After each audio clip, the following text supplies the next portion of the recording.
Okay, sit back and relax. This is going to be my little audiophile trap rant. Number 1, obsessing over specs instead of listening. This is probably the most common trap in the audio world.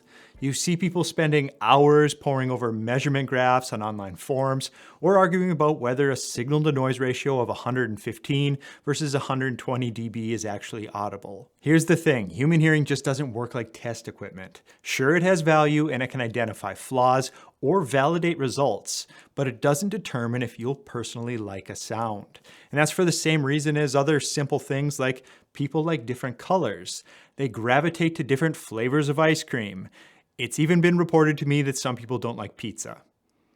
Straight to jail for them. I've seen people dismiss speakers that measure imperfectly, but sound incredible in real-world listening. And that's without ever even hearing them. Or the opposite, there's people who are campaigning for gear that's technically flawless, but in real-world listening leaves a lot of people with a cold and distant sound. The problem is that measurements can't capture everything about how we perceive sound as individuals. They don't account for how your specific room affects the sound, or how different frequencies interact with your particular ear anatomy, or even your personal preferences that have developed over a lifetime of listening. There's also the issue of what gets measured versus what matters.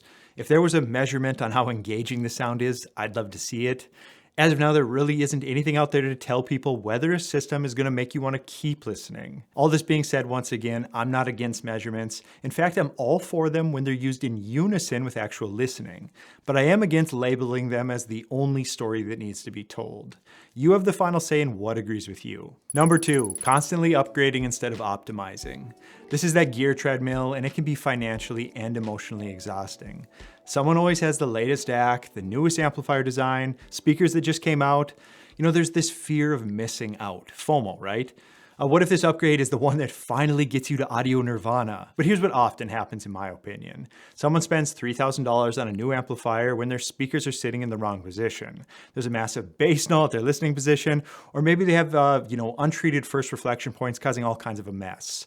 That amp might be technically superior, but in that room, in that particular case, it's like putting premium gas in a car that just needs new tires. We all know the type that likely buys multiple different amps or subs each year, searching for some particular sound. And that's absolutely fine and one of the fun parts about this hobby, but let's get the most out of the space first so these upgrades are actually worthwhile. Room treatment, speaker placement, listening position, these things can make a 10, 20 dB difference at certain frequencies. And that's certainly not subtle. These are the differences between a system that sounds congested or one that sounds open and clear. I understand not wanting to fill your primary living room with room treatments. I mean, a lot of people don't want to do that. But at the very least, play around with that speaker and sub placement. It can make a world of difference. Number 3, falling for placebo and confirmation bias. This one's controversial because no one wants to admit they might have fooled themselves, especially after spending significant money. But the audio world is absolutely riddled with products and claims that fall apart under controlled testing. The classic example on a lot of these is expensive cables. And I'm not talking about whether a decent cable might sound different from a terrible one. I'm talking about $500 USB cables versus a $40 one, or $2,000 power cables that supposedly improve your sound, even though you're changing 6 feet of cable and leaving, several hundred feet of cable within your wall. When these types of things get blind tested, where you don't know which cable is which, the differences do often vanish.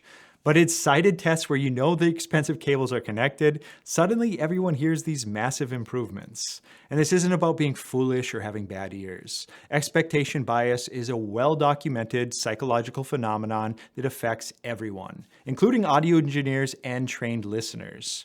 Your brain is incredibly good at finding what it's expected to find. You spend $1,000 on a cable, your brain will work overtime to justify that purchase. And there isn't even anything wrong with nice cables. Well, I guess beyond the price. I mean, they're often built to a very high quality, they look good, and heck, you spent all this money on the rest of your gear, so I totally get it why some people might want to go that extra mile to really put the final touches on their system. And if you genuinely hear a game-changing difference, good for you. And if not, you just save yourself some money. At the end of the day, a placebo response is still a response. Number 4, listening to audiophile approved music. Walk into any audio store and you'll hear the same handful of tracks.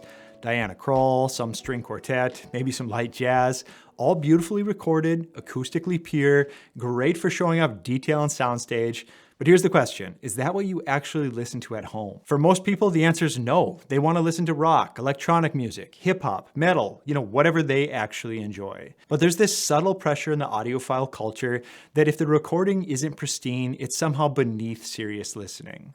So people end up with systems voiced for this narrow range of music that they don't particularly care for or listen to at home. The result? They'll praise their system's ability to render brushwork on some snare drum and some particular jazz recording, while their favorite rock albums sound harsh and fatiguing. That's backwards. Your system should make the music you love sound great, even if it's a rough production from 1973 or a modern track with heavy compression. I've actually heard people apologize for wanting to listen to bands like Metallica on a high-end system, as if it's somehow wasting the equipment. That's crazy. If your audiophile gear makes the music you actually love sound worse, then really what's the point? A good system should be emotionally engaging with real music, not just technically impressive with demo tracks. There's also the discovery aspect. When you're only enjoying approved material, you miss out on so much great music. Some of the most emotionally powerful recordings, a lot of them have technical flaws, but the performance does transcend them. I say you do you, don't worry about the rules. Number 5, making perfect the enemy of good. Let's say someone has a perfectly good set of $2,000 speakers. Let's just throw that number out there. But they've convinced themselves they can't really enjoy it until they've upgraded to $5,000 speakers. They've actually labeled a particular dollar amount, and that's when they'll reach some sort of enjoyment factor. So instead of listening to music, they're concerning themselves with the next best thing rather than just, taking advantage of what's in front of them. I say upgrade as your needs and wants change. It's a lot of fun to shop new gear, but don't let the goalposts just keep moving.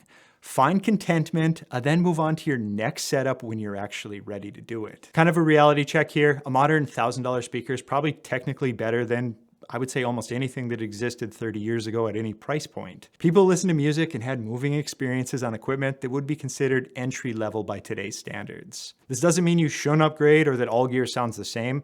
It doesn't, not even close. A lot of high-end really is high-end. But there's diminishing returns here. Past a certain point, you're spending exponentially more for incrementally smaller improvements. The mindset shift that helps is realizing that your current system, whatever it is probably already capable of delivering profound musical experiences. Yes, better gear exists, but it's always going to exist. But that really shouldn't stop you from fully enjoying what you have right now. Listen to the music, not your equipment. If you find yourself mentally critiquing your system's performance more than getting lost in the music, you've probably already lost the plot. Some of the most satisfied music lovers that I know have really modest systems. They've optimized the setup, they know how to get the best from it, and most importantly, they just listen to that music. Hope you enjoyed my little rant today. Lots more gear reviews on the way in the coming weeks. If you could, please like and subscribe, and let's chat down below. Take care, talk soon, later.